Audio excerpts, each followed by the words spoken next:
We have with us today Mr. P.P. Chaudhary, who is chairman of Joint Parliamentary Committee on Protection of Data, which was earlier known as Personal Data Protection Bill.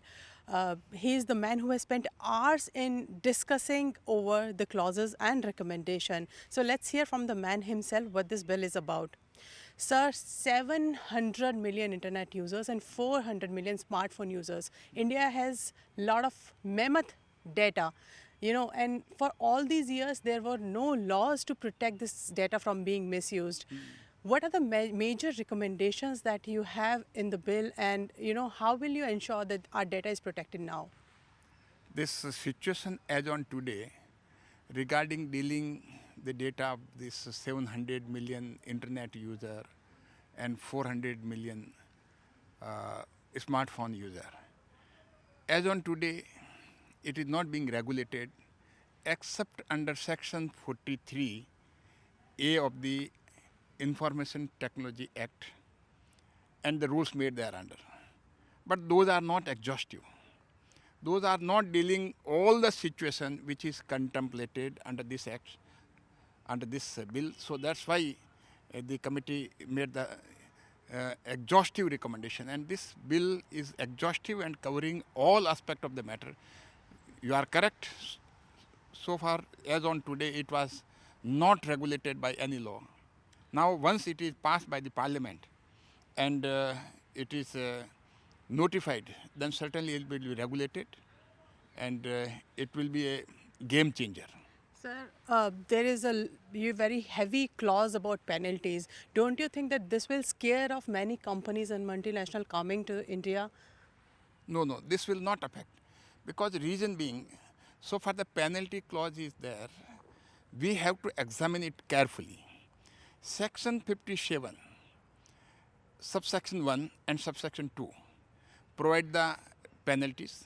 Section 57(1) provide the penalties for the delinquencies which is minor in nature, and section 57(2) provides the penalties which are major in nature. So breach of data and all this. So 57(1) it provides that the penalty 5 crore rupees or 2% of the global turnover. This is a maximum. This is not minimum. So even then we have provided that it is for the government to prescribe the penalties, how much penalties should be there. But it should not exceed this limit. The parliament is only providing the maximum limit for the government. The government can't exceed, but it can be lower than this.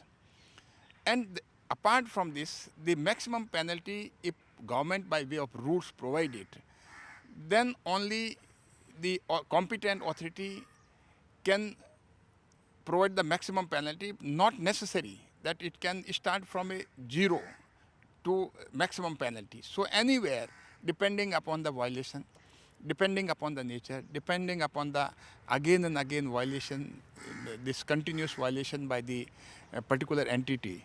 So it is within the discretion, that discretion is to be exercised on the basis of objective consideration. So that is there. So it is for the government to frame the rules. The parliament has not delegated the complete authority to the government. The parliament has delegated only the limited authority to the government, that you can provide it by way of rules, but the maximum penalty should not exceed, in case of minor delinquencies, this 5 crore or 2% of the global turnover of the preceding financial year. Now 57(2) provides the major delinquencies by any entity, this data breach, the data breach of the children, like that, and all these delinquencies are provided in section 57(2). For that 15 crore rupees or 4% of the global turnover of the preceding financial year, whichever is higher. This is again the maximum penalty. The institute, parliament is providing the maximum penalty. This is a guideline, and government can't transgress and provide beyond this amount.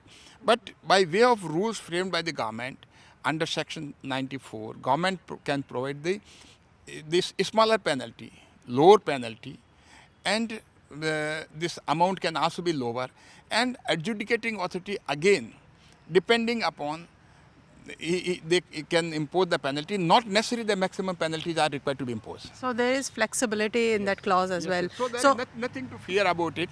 But in case we provide, because much debate was on that issue was there, in case we provide the smaller penalty, like only 5 crore and 15 crore, then in case of breach, suppose the Google, the turnover, I don't know the exact turnover, but it must be around 10 lakh crore rupees per year. So if any sort of penalty for them is nothing, so they can go on breaching the law.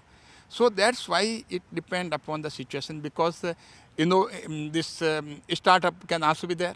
So we don't want to stop the startup, and fine balance have been maintained.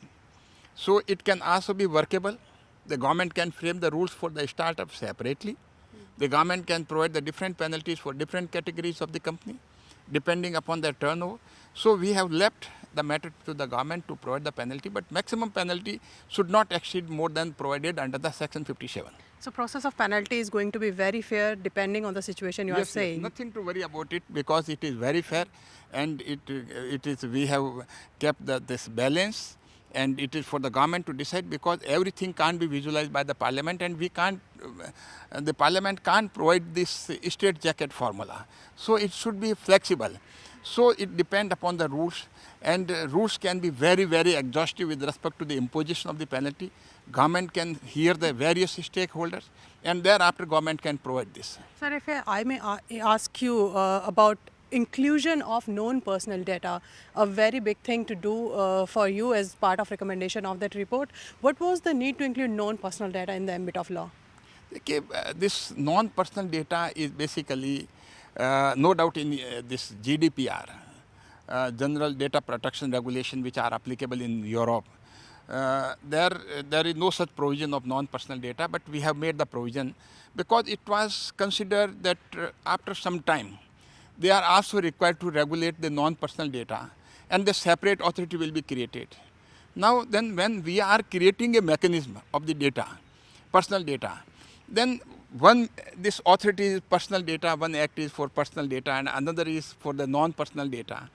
And secondly, there may be a overlapping of the personal data and non-personal data. And sometimes it is very difficult to segregate between personal data and non-personal data.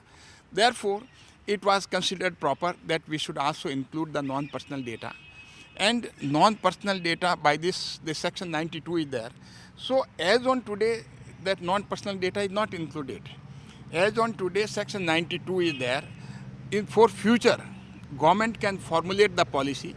Government can come out with the policy under section 92 and provide the mechanism to deal those non-personal data also under this law. So this provision has been made, but as on today, there is no question of dealing of the non-personal data. So it is fair, and secondly, it is in part 1. See, non-personal data is basically in part 1.